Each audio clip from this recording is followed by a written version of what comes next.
peace be upon you, is everything taught to our children in schools and universities factual? Or are politicized agendas misleading them with myths that contradict facts proven 130 years ago?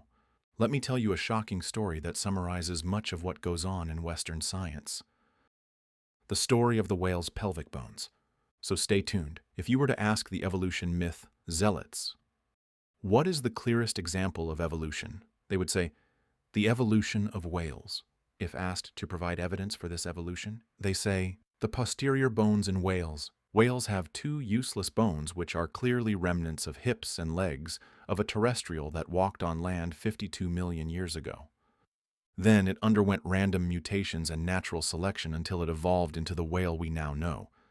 These two bones remain as proof of coincidence and unintentionality because, if a creator had created these organisms, why would he give whales useless bones? Perhaps the first to call these bones useless is the textbook, Biology by Curtis and Barnes in 1989. It referred to these bones as useless vestiges. Most other biology textbooks in Western universities, also used in Arab universities, soon followed suit, such as Glencoe Biology, Modern Biology, Biology by Raven and Johnson, and many, many more.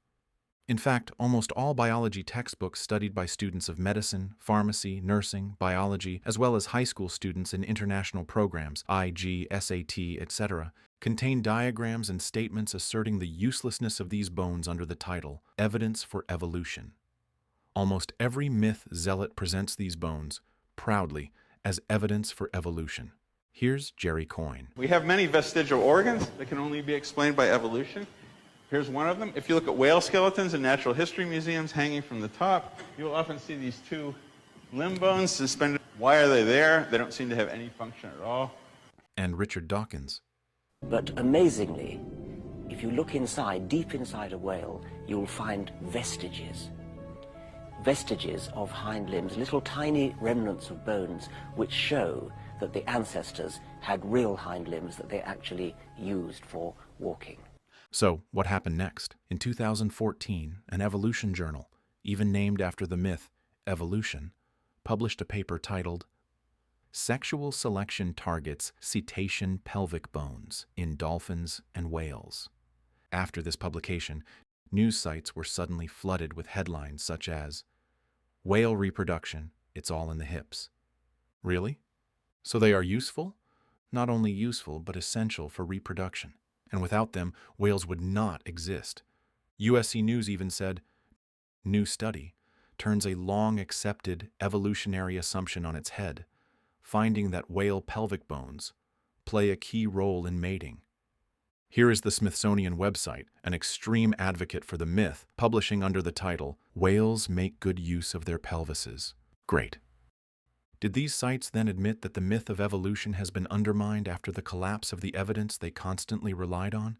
Of course not. Instead, they shoved evolution-related terms such as evolutionary and evolved into the introductions of their articles and attributed to evolution the benefit of these bones and their function, as if they are saying, the truth must be buried for the myth to live on, to which we reply, persist in your cover-ups and forever live in the dark. Nonetheless, we would like to say to all sites that announce this news, wakey, wakey. This paper in Evolution, which caused all this hype, was not trying to prove that the whale's pelvic bones were necessary for mating. Rather, this fact has been established and well known for ages, as mentioned in the introduction of this paper. Myth disciples, don't you read? As for me, I took the time to read the relevant parts of the paper. In its introduction, I found this paragraph, which states that the belief by many that whales' pelvic bones are useless vestiges is incorrect because they are necessary for mating. The article then explains the bones' well-known role in mating with references to 11 other papers detailing their importance. It also illustrated the relationship between the bones and the whale's genitals. Thus, the function of these bones in the mating of whales was already known and was not the subject of this paper published in 2014. Instead, the paper examined the differences in bone shape between the various species of dolphins and whales, demonstrating that their sizes and shapes match the internal organs of the whale or dolphin, which helps in mating. So, Once again, the evidence the myth zealots manipulate to mislead their followers transforms by true science into additional evidence for any sane person, for the mastery, precision, and preordination of everything in creation. But wait, let us go back to the earlier research cited in this paper, such as the papers that detail the role of these bones in mating.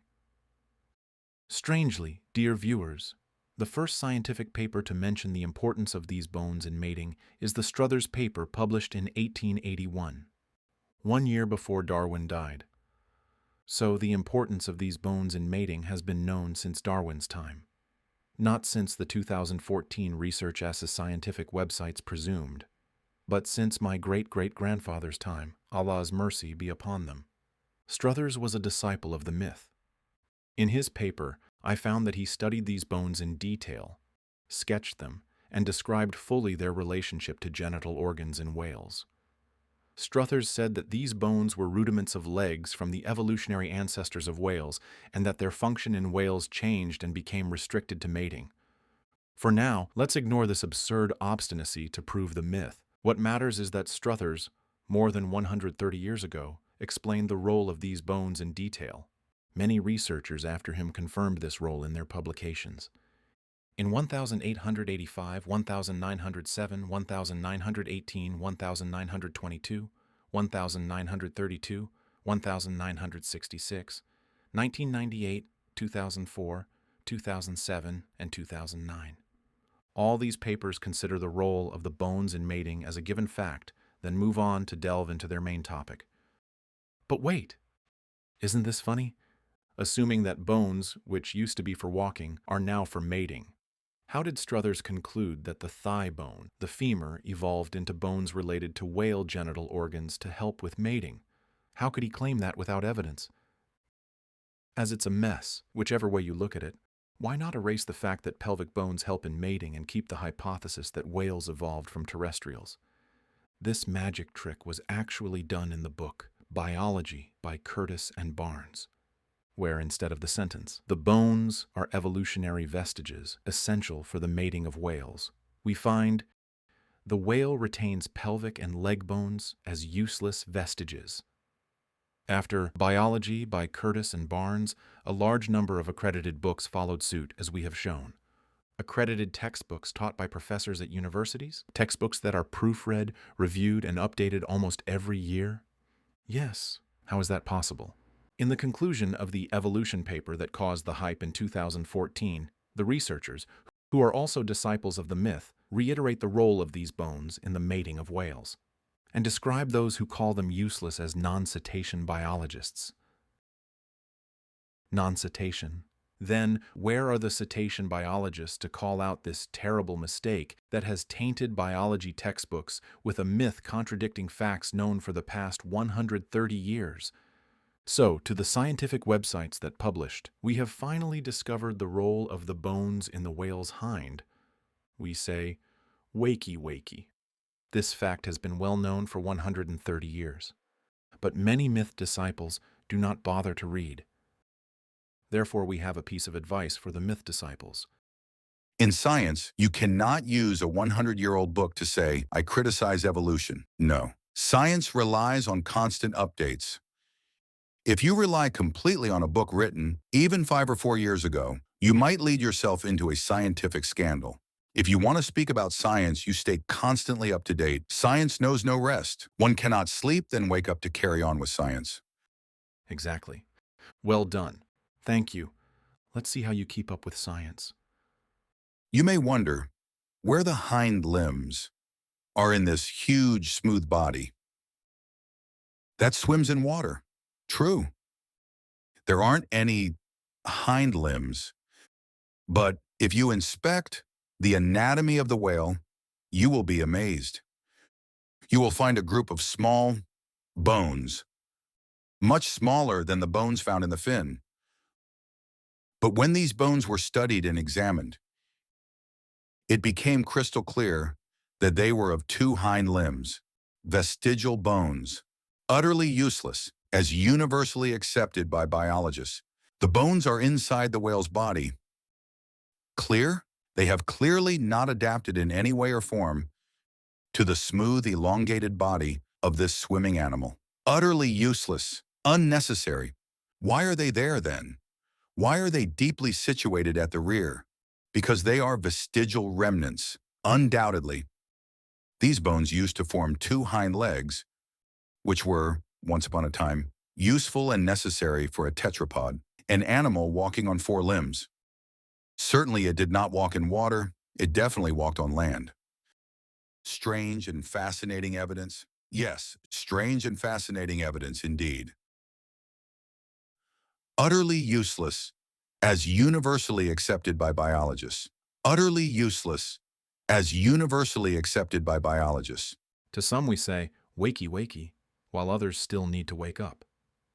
Let us see what our children are taught in these videos, translated to Arabic and published in 2016, supposedly to enlighten the mind and spread science. Modern whales do not have leg, but they have a pair of strange bones where the hips and legs are supposed to be. Here is a picture of these bones. Is the similarity just a coincidence? Or are these bones of actual legs? Perhaps vestiges of the whale's evolutionary history? In fact, let us look at the most popular accredited international textbooks which our kids study in universities and schools, especially in the IG and SAT programs. Certainly, after this scandal, they must have, humbly, amended their error, right? Well, let's see. This is Holt Biology 2011 edition, taught to our children in the SAT program. It continues to mislead them about the whale's pelvic bones. So sit with your son and daughter, dear viewer, and let them watch this episode so that they learn how they've been deceived. What about the well-known international textbook, Biology by Raven and Johnson, in its new 2017 edition? No way. They must have amended the error by then, right? No, not yet. Go to page 434. It still repeats the same lie and tells students that these bones have no apparent function, and that it is difficult to understand vestigial structures such as these as anything other than evolutionary relics. This scandal is similar to the scandal of Haeckel's embryo drawings, which we discussed in the episode For the Sake of the Myth. Although its fabrication was exposed more than a century ago, in 1909, it continues to circulate in accredited textbooks and sites that promote the evolution myth to this day, alongside the myth of useless pelvic bones in whales and many other myths. The same textbooks still claim that the appendix has no function, as in Biology by Raven and Johnson, 2017 edition, page 992. Even though we showed in the episode, Caught You, that the myth disciples themselves exposed this, many years ago, as another lie. Some of these textbooks have titles like Modern Biology. Modern, when they haven't updated their information for over 130 years. As if to say, so what? We believe in evolution, and evolution takes millions of years. Therefore, after millions of years, you may find these vestigial errors removed from our books. But I have good news. In 2018, just a short while ago, the 5th edition of the textbook Essentials of Biology was released by the globally renowned McGraw-Hill Publishing Company. To be fair, they did not repeat the same lie. Enough. It stinks. What did they do then? Did the authors admit that the bones are essential for the survival of whales and apologize for the errors in previous editions? Of course not. Of course not. Instead, they did not mention these posterior bones at all, as if they never existed. Because frankly, it's a scandal. Something you used for decades as evidence for your case turns suddenly into evidence against you. So, no need to bring it up. Don't mention it at all. But what about the evolution of whales, their strongest alleged evidence? Especially since each of their so-called evolutionary milestones has its own comical story, as we will show, Allah willing. That's why they transferred the vestigial bones lie to another creature on their alleged evolutionary ladder, the Rhodhocetus, as they call it. Sorry, who? Rhodhocetus. Pleased to meet you. Can we see Mr. Rhodhocetus and examine his bones as well? No, unfortunately he's dead. Dead? When? 30 million years ago. Refute our claims if you can. Prove its bones were useful. We challenge you. The 2018 edition repeats a different lie about pelvic protrusions near a snake's cloaca. It claims they are useless vestigial hind limbs from a four-limbed evolutionary ancestor. This same lie is propagated by other accredited textbooks. Even though, at least 40 years ago and in various publications, the protrusions were found to be claws or spurs that help snakes during mating and in combat between the males. They are not useless legs as those who demean people's minds claim. Maybe we should wait another 130 years for these books to sweep this lie under the rug. By then, they would have made up new lies to prop the myth so that it does not collapse. This is how the myth disciples look for any protrusion in any organism to label as a useless evolutionary vestige. Believers in the myth of evolution, if you respect science and get defensive about scientific facts, please know that I respect true science and feel defensive about it, more than you do. I excelled in biology and got my academic degree with distinction, thanks to Allah. I do not only learn science from the West, but also contribute with publications, patents, modifying empirical research equations, and reviewing accredited textbooks. Yes, I love the true science in the aforementioned books, but not their pseudoscience pages dedicated to the propagation of the myth. Science teaches me that such pages are only good for wrapping sandwiches. But make sure the paper doesn't contain any health pollutants, alongside its mind pollutants. There's a lot to say, dear viewers, but I don't want to hold you up any longer. So let me refer you to some resources. The giraffe. Do you remember, dear viewers? Its exquisite internal systems, the specialized system that pumps blood to its brain and prevents it from pooling in its legs? That even NASA drew inspiration from it and modeled it in their designs? The myth disciples ignore all this. It doesn't concern them. Instead, they say about the giraffe's recurrent laryngeal nerve, Strangely, he did not realize the implications, or wonder why this nerve loops such a long way, which seems stupid and foolish. Completely unnecessary. Why does it do so? unnecessary. So they say. I refer you, dear viewers, to this article on the website muslimsres.com, so you can see how the evidence for greatness and mastery in design is presented by the myth disciples as evidence for chance and randomness. There's a lot to say. Today we talked about one element of the alleged evolution of whales, a key contributor to neo-Darwinism. Stephen Jay Gould, after explaining the alleged evolution of whales and the so-called evidence of useless pelvic bones, proudly announced, "This discovery stands as a triumph in the history of paleontology. I cannot imagine a better tale for popular presentation of science or a more satisfying and intellectually based political victory over lingering creationist opposition." There's a lot to say, but this should suffice for those truly seeking guidance. What we presented should alert those who have been stung by the pseudoscience missionaries and their Arab patrons. A believer should not be stung twice from the same hole. This begs the question, by Allah, had religious Muslim authors been behind this big scientific scandal, how would they have been viewed by the Muslim youth who are dazzled by the West and allow the West to do the thinking for them? Wouldn't such a scandal cause the closure of its publisher, or at least a lawsuit for providing misleading information to students and professors?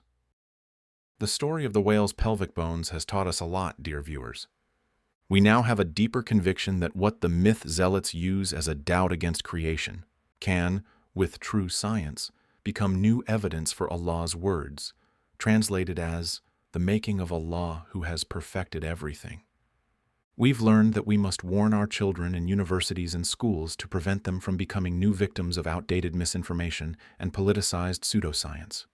The story of the whale's pelvic bones taught us to smile with irony when those who let others think for them say, "You are obsessed with your global conspiracy theories against religion. All textbooks teach evolution. All universities teach evolution. This is science, man. Science."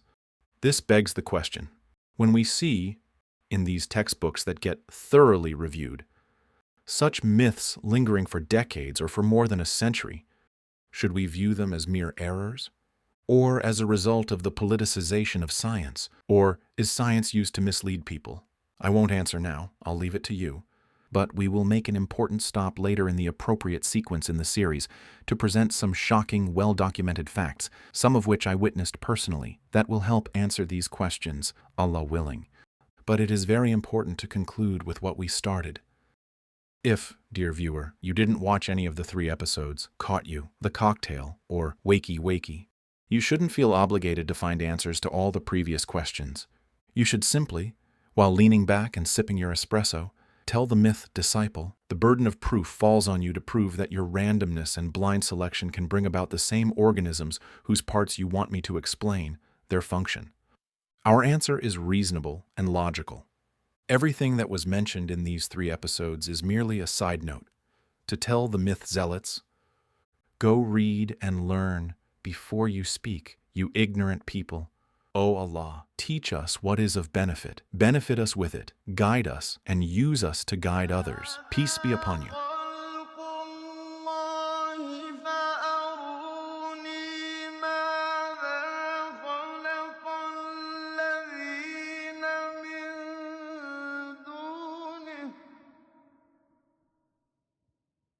بل